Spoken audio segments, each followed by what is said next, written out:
అందరికీ నమస్కారము. గత వారం రోజుల నుంచి గాండ్లపెంట మండలం వైసీపీ పార్టీ, తెలుగుదేశం పార్టీలు చేర్పులు మార్పులపై కొన్ని విమర్శలు, దానిపై తెలుగుదేశం పార్టీని ప్రతిష్టను దెబ్బతీసే విధంగా మాట్లాడినప్పుడు మేము కౌంటర్ ఇవ్వవలసి వచ్చింది వాళ్ళకి. ఏమని, నీవు ఒక గాలిగాడు మాట్లాడినాడు నిన్న. ఆ గాలిగాడు ఏం మాట్లాడినాడు, అయ్యా మాకు సంబంధం లేదు ఈ ప్రెస్ మీట్లో, నా గురించి ఎందుకు మాట్లాడినావు అన్నాడు. నీకు సంబంధం ఉండేది లేదు, నాకు అన్నీ తెలుసు, నీ కోవర్తే అక్కడ మాట్లాడినది. ఏం మాట్లాడినాడు, మా పైన వృత్తిరీత్యా కొన్ని విమర్శలు చేస్తే దానికి మేము నీ మీద తీవ్రంగా ఖండించాల్సి వచ్చింది.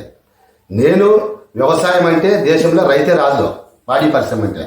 నువ్వు గతంలో గాలికి ప్రజాప్రతినిధి కాకముందు బెంగళూరు, హైదరాబాద్లో ఏం చేసినావు అనేది నేను కౌంటర్ ఇచ్చిన. దానికి నిన్న నువ్వు కౌంటర్ ఇలా అంటే నువ్వు ఒప్పుకున్నట్టు, ఆ పని చేసినట్టు అని మండలంలో ప్రజలంతా చర్చించుకుంటున్నారు. ఇప్పుడు మళ్ళా నువ్వు జీర్ణించుకోలేక నీకేమన్నా కొవ్వా, గ్యాసా అని నా పైన విమర్శలు చేస్తాండేది. కొవ్వు ఉండేది నీకా నాకా అని ఒకసారి గొడ్డివేల గ్రామ ప్రజలను విచారించుకో. నీకా నాకా కొవ్వు ఉండేది గొడ్డివేల గ్రామ ప్రజలు విచారించుకుంటే నువ్వు బాగుంటుంది. దాంట్లో ఏం చెప్తున్నావు, నేను సర్పంచ్గా ఎన్నికైనప్పుడు నేను అధికారులు మేనేజ్ చేసుకొని 2 కట్టలు పక్కకేసుకొని ఓడిపోయినా కానీ గెలిచినట్టు సృష్టించుకున్నానంట నేను. కానీ 2 కట్టలు అంటే ఎన్ని, 50 ఓట్లు. నాకు వచ్చిన మెజార్టీ ఎంత, 135 ఓట్లు. ఇది ఈ మాటలు వ్యంగ్యాస్తారా, ఎంత తేడాగా ఉండేది గమనించండి. ఇవన్నీ గమనిస్తున్నారు అన్నీ. Number 2, IHL integrated house letter అంటే బాత్రూమ్స్.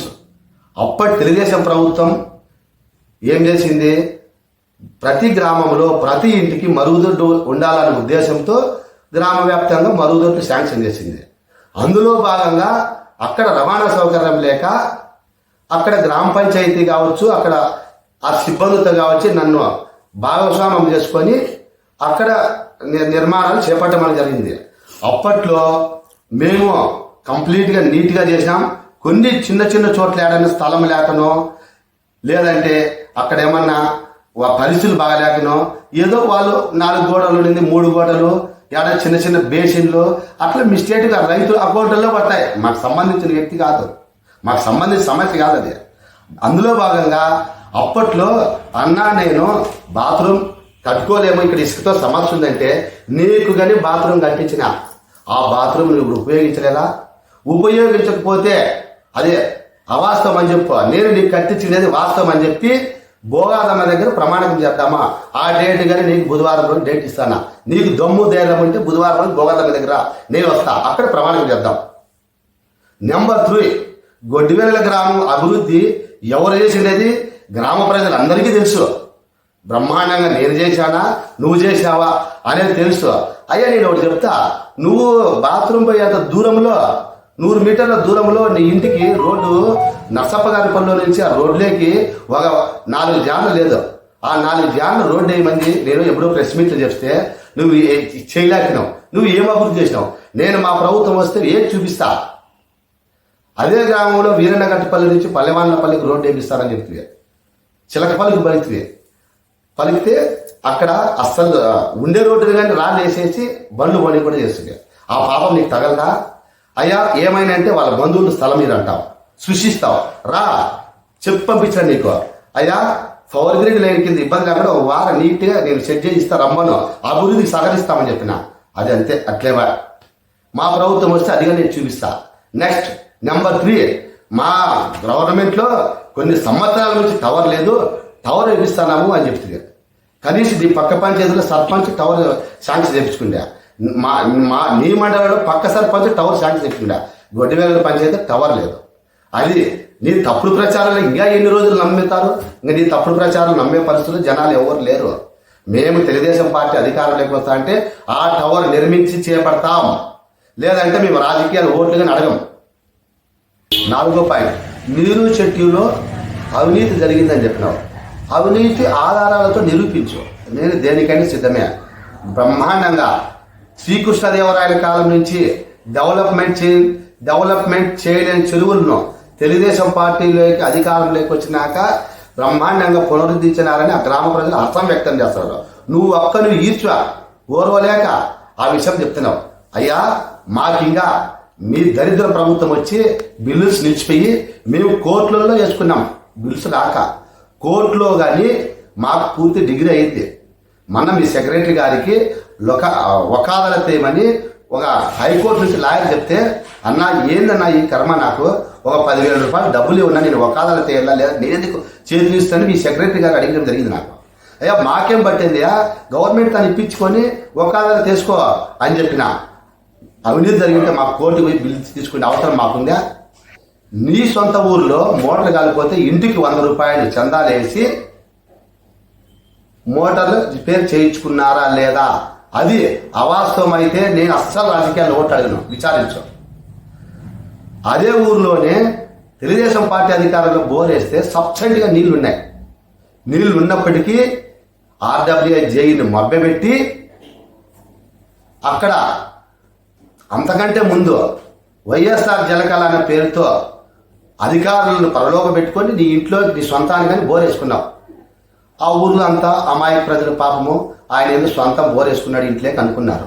నువ్వు వేసుకునేది వైఎస్ఆర్ జలకళ కింద.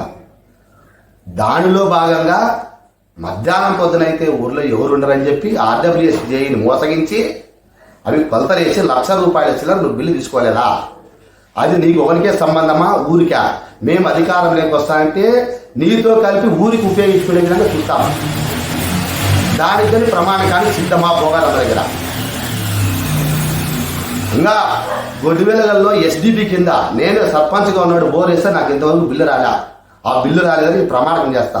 దాంట్లో కొన్ని పైపులు ఎల్లబీక్కొని అమ్ముకున్నారు. అది నువ్వా ఇంకోరని నాకు తెలియదు. యాదర్లో ఒక బోర్ వేసి ₹1,20,000 నాకు ఇంతవరకు బిల్లు రాలేదని కోర్టులో వేసిన. దాంట్లో మోటార్ కొత్తదేసి ఆ మోటార్ పంచాయతీకి ఇవ్వకుండా నువ్వు నీ ఇంటిలో దిగేసుకోలేదా? ఇట్లాంటివన్నీ మాకు తెలియవు అనుకున్నావా? ఇంకా చాలా ఉన్నాయి. అధికారాలతో చూపిస్తాను, ఆధారాలతో. అయ్యా మీ ఊర్లో ఆర్డబ్ల్యూఎస్ అధికారి గారికి ఫోన్ చేసి, ఏమయ్యా మీరు ఉద్యోగాలు ఉండాలా పోవాలా అని అడిగితే, అన్నా నాది పొరపాటు, మధ్యాహ్నం ఎండ పొద్దున పిలిచిపోయి నేను ఊరిదే అనుకొని నేను పొరపాటు పడి చేసిన క్షమించు అని చెప్పడం జరిగింది. మీ ఆర్డబ్ల్యూఎస్ అధికారిని అడుగు ఇది వాస్తవమా కాదని.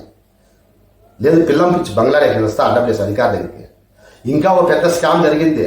పిఆర్ఏని తర్జనబర్తలు పెడుతున్నాడు. అది ఆధారం దొరికితే నిరూపిస్తాను. నీ మాత్రం గాలి మాటలు మాట్లాడినావు. ఇప్పటికైనా గ్రామాలలో ఇంకెన్ని రోజులు మీ అసత్య ప్రచారాలు ప్రజలు నమ్మబలుతారు? ఇంకా అసత్య ప్రచారాలు నమ్మబలికే రోజులు లేవు. ప్రజల్లో మార్పు అయిపోయింది. వచ్చే రోజుల్లో నిజాయితీ గల ప్రభుత్వానికి పట్టం కట్టి కదిరిలో మా నాయకుడిని ఎమ్మెల్యే చేసుకొని చంద్రబాబు నాయుడు గారిని ముఖ్యమంత్రి చేసుకునే రోజుల్లో దగ్గరలో ఉన్నాయి.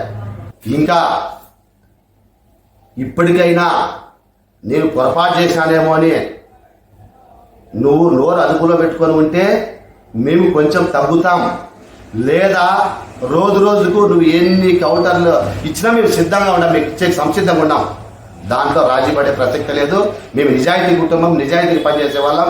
నా గురించి మండల వ్యాప్తంగా విచారించుకో, నీ గురించి మండల వ్యాప్తంగా విచారించుకో. గాలి ప్రజాప్రతినిధి నువ్వా నేనా తెలుస్తుంది. నీకు సవాల్ విసురుతానా? ఇట్లాంటివి భవిష్యత్తులో పునరావృతం కాకుండా నువ్వు జాగ్రత్తగా ఉండు. లేదా పైవన్నీ అవాస్తవం అని చెప్తే నేను బుధవారం నీకు డేట్ ఇస్తాను. భోగాలమ్మ దగ్గర రా, ప్రమాణకం చేస్తాం. నాకు తప్పుంటే నాకు అన్యాయం జరుగుతుంది, నీది తప్పుంటే నీకు అన్యాయం జరుగుతుంది. దేనికి సిద్ధమా? ఇంతటితో జాగ్రత్తగా ఉండి ఇంకా ఏమైనా కానీ అభివృద్ధికి సహకరించమంటే మేము సహకరిస్తాం. అంతవరకే కానీ చిల్లర మాటలు మాట్లాడద్దని నీకు ఈ సభాముఖంగా తెలియజేస్తున్నాను.